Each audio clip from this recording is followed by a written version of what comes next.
So hello guys, welcome back to my channel. और आज हम लोग स्टार्ट करने वाले हैं विद अ न्यू सीरीज़ जो है बेसिकली जे 2025 के पीवाईक्यूज, जो कि रिलेटेड है मैथमेटिक्स इन फिज़िक्स, यानी कि जिसमें थोड़ा पार्ट आपका वेक्टर्स का आता है, थोड़ा पार्ट आपका सिग्निफिकेंट फिगर्स का एडिशन, मल्टीप्लिकेशन, डिवीजन का आता है, एंड थोड़ा बहुत एरर एनालिसिस भी इस पार्ट में इंक्लूडेड है। तो ये सारा जो है मैथमेटिक्स इन फिज़िक्स के अंदर ही आता है। तो ये जो होने वाला है ये पार्ट वन होने वाला है इस वीडियो का, जिसमें हम आज एक क्वेश्चन देखने वाले हैं from JEE Main 2025 from 8 April shift two. ये जो है मैंने लाइक लास्ट शिफ्ट से लेके फर्स्ट शिफ्ट तक कवर अप किए हैं।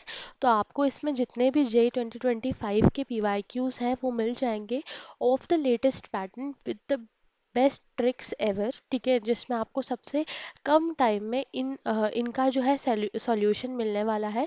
तो इससे आपका जो भी कंसेप्ट है, जो भी सारी चीज़ें हैं, वो एकदम क्लियर हो जाएंगी।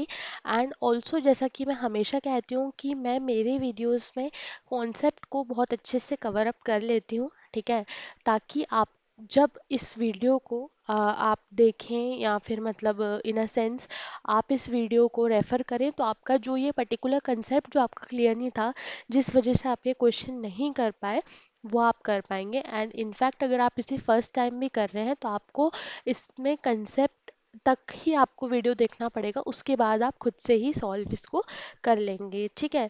तो अब डेली आपको ये वीडियोस मिलते रहेंगे। लाइक हो सकता है कि मैं एक दिन में दो वीडियोस डालूँ, हो सकता है मैं एक दिन में एक ही वीडियोस डालूँ।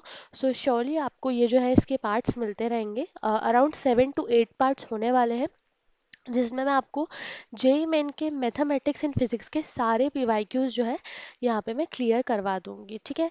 सो let's start with our today's video, ठीक है। तो फटाफट कलर चेंज कर लेती हूँ मैं, थोड़ी सी पेन की थिकनेस, ओके, ठीक है। तो चलिए, so let's start with JEE Main 2020-25 April shift का क्वेश्चन है।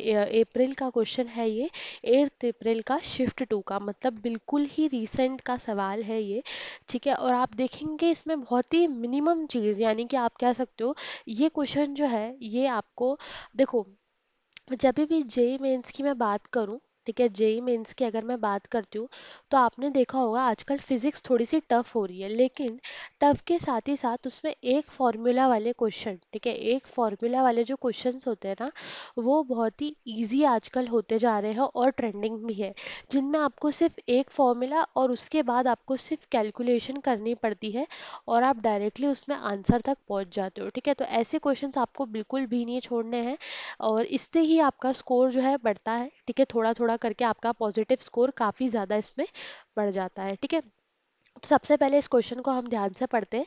सो quantity Q is formulated as, ठीक है, तो ये हमको पूरा एक क्वांटिटी क्यू को इन्होंने फॉर्मुलेट किया है, जिसमें एक्स वाई एंड जेड जो है वो इंडिपेंडेंट पैरामीटर्स हैं, which have the fractional errors of 0.1, 0.2 and 0.5 respectively in the measurement. The maximum fractional error of Q is, ठीक है, तो आपको पता होना चाहिए कि यहाँ पे जो फ्रैक्शनल एरर्स होता है दैट इज नथिंग बट जो मतलब फ्रैक्शनल जो एरर्स होते हैं सारा, उनका जो एवरेज रहता है अपॉन सबका, मतलब जो टोटल रहता है, ठीक है, टोटल ऑफ एरर्स इंटू 100, यही होता है हमारे पास फ्रैक्शनल एरर, ठीक है। तो ये आपको, ये तो एक बहुत ही बेसिक फॉर्मूला था, लेकिन इसके साथ काम करने वाला यही एक फॉर्मूला बनने वाला है, ठीक है। तो आइए हम सबसे पहले आप कंसेप्ट देखते हैं डिटेल में, ठीक है। तो कंसेप्ट देखते हैं डिटेल में, ठीक है, कॉन्सेप्ट, ठीक है। सो कॉन्सेप्ट क्या है कि आपको जो भी इसमें जो भी एक तरीके का फॉर्मूला गिवन है, बेस फॉर्मूला इस क्वेश्चन का जो गिवन है, ठीक है, बेस फॉर्मूला इस क्वेश्चन का जो भी आपको गिवन है, वो आप इसको ध्यान में रखिए। उससे हमको क्या करना है, यहाँ पे पूरा स्ट्रक्चर बनाना है, ठीक है। एंड जो दूसरी बात है हमारे पास, ठीक है, जो आपको पता होता है, जैसे अगर मैं बोल दूं कि x कोई क्वांटिटी है और मुझे इसका क्या निकालना है, फ्रैक्शनल एरर, ठीक है, फ्रैक्शनल एरर निकालना है, तो आप कुछ नहीं बोलोगे, आप बोलोगे ये x को एक्सपेरिमेंट था और ये 2x और 100, ठीक है, 100, ये आपका फ्रैक्शनल एरर यहाँ पे हो जाएगा। और ये विथ परसेंटेज होता है, तो इसमें बेसिकली अगर आपसे परसेंटेज नहीं पूछा है या कुछ होता है, बट लेकिन हाँ द बेसिक फॉर्मूला जो है ये यही होता है, ठीक है। और इस पूरे जो क्वेश्चन की जान है वो यही वाला एक फॉर्मूला है, ठीक है। तो ये तो अब इसमें हमको बस कुछ रूल्स ध्यान रखने पड़ते हैं फॉर एरर्स, ठीक है, जो रहते हैं। देखो कि एरर्स जो है ऑलवेज ऐड होते हैं, ठीक है, ऑलवेज ऐड होते हैं हमारे पास। प्लस जो भी हमारे पास पावर होती है वो नीचे उतर जाती है, और अगर पावर्स में माइनस साइन भी हो तभी भी वो एज अ पॉजिटिव ही हमारे पास वर्क करता है, ठीक है। ये चीज़ भी आपको इधर ध्यान में रखनी, क्योंकि हमको पता है कि एरर्स आर ऑलवेज एडेड, ठीक है।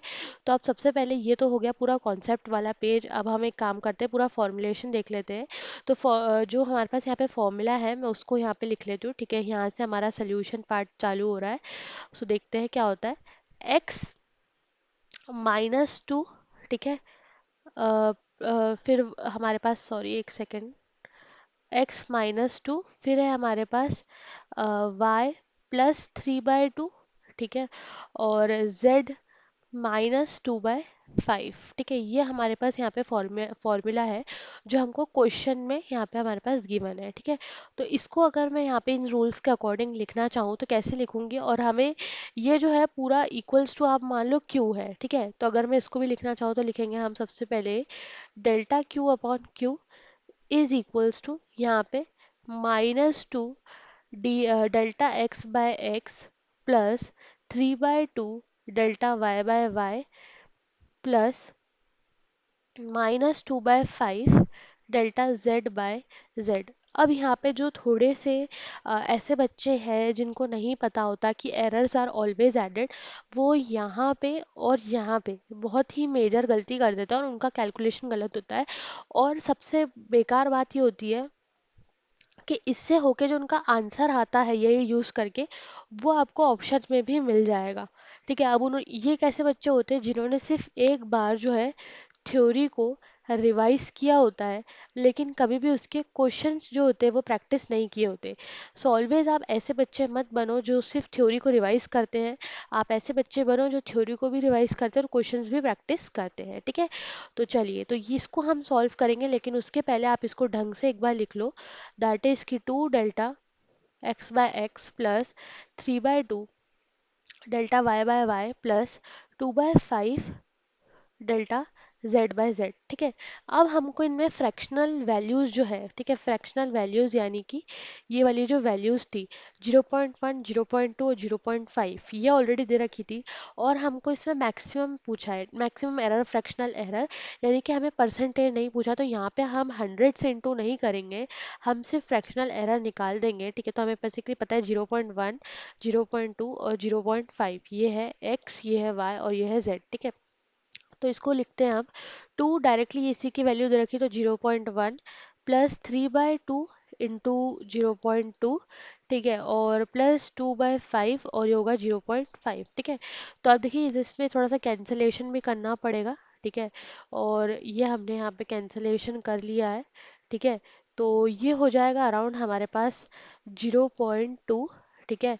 प्लस यहाँ पे हमारे पास ऊपर जो है नीचे सिर्फ 10 ही बचा, तो 0.3, प्लस यहाँ पे हमारे पास नीचे सिर्फ 10 ही बचा, तो 0.2, ठीक है। So this will be equal to delta q/q, ठीक है। तो यहाँ पे अगर हम इसको प्लस करके देखें तो ये हो गया 0.5 और ये हो गया 0.7। तो 0.7 हमारे पास यहाँ पे मैक्सिमम एरर जो है वो आ रहा है। अगर इसमें आपको ये पूछते कि आपका परसेंटेज एरर कितना होता है, तो आप परसेंटेज में कुछ नहीं, 0.7 में 100 मल्टीप्लाई कर देते, ठीक है। तो ये देखिए 100 मल्टीप्लाई करते तो 70% इसमें हमारे पास एरर आता, ठीक है। तो यहाँ पे हम इसका आंसर मार्क कर देते हैं, ठीक है। यहाँ पे हम इसका आंसर मार्क कर देते हैं, ठीक है। तो सी विल बी द आंसर, ठीक है, दिस इज द आंसर, ठीक है, तो ऐसे क्वेश्चन आप बिल्कुल भी मत छोड़िए जिनका एक फॉर्मूले में सारा काम हो जाता है। ठीक है, और सिर्फ एक ही फॉर्मूला आपको यूज़ होता है। ठीक है, तो यहाँ पे मैंने आपको अच्छे से कंसेप्ट भी बता दिया है। ठीक है, ये रहा कंसेप्ट। ठीक है, और ये रहा आपका पूरा सॉल्यूशन। ठीक है, ऑल्सो आप मेरे चैनल को लाइक सब्सक्राइब करिए, और कमेंट में अगर आपको इस क्वेश्चन में कोई भी डाउट रह गया हो तो आप वो भी लिख सकते हैं। एंड ऑल्सो कमेंट में आप वो क्वेश्चन भी कमेंट कर सकते हैं जिस क्वेश्चन में आपको इस टॉपिक से डाउट है। एंड इस वीडियो को आप जितना ज़्यादा हो सकते हैं अपने फ्रेंड्स और फैमिली में शेयर करिए। जो भी बच्चे आपके आसपास जे की प्रिपरेशन कर रहे हैं, जिन्हें ये वाले पीवाईक्यूज़ करने चाहिए, जिनसे सिर्फ और सिर्फ ये पीवाईक्यूज़ करके ही आपका कहीं ना कहीं एक बहुत अच्छा कॉन्सेप्ट बिल्डअप हो रहा है। और लाइक सब्सक्राइब करिए, शेयर करिए टू माय चैनल, कमेंट करिए। और अगर आपको इस पूरे क्वेश्चन की पीडीएफ चाहिए, सो प्लीज़ उसके लिए भी कमेंट करिए, मैं डिस्क्रिप्शन में इसकी लिंक डाल दूँगी। Okay, thank you, thanks for watching. मिलते हैं हम अपने इसी सीरीज़ के नेक्स्ट पार्ट में।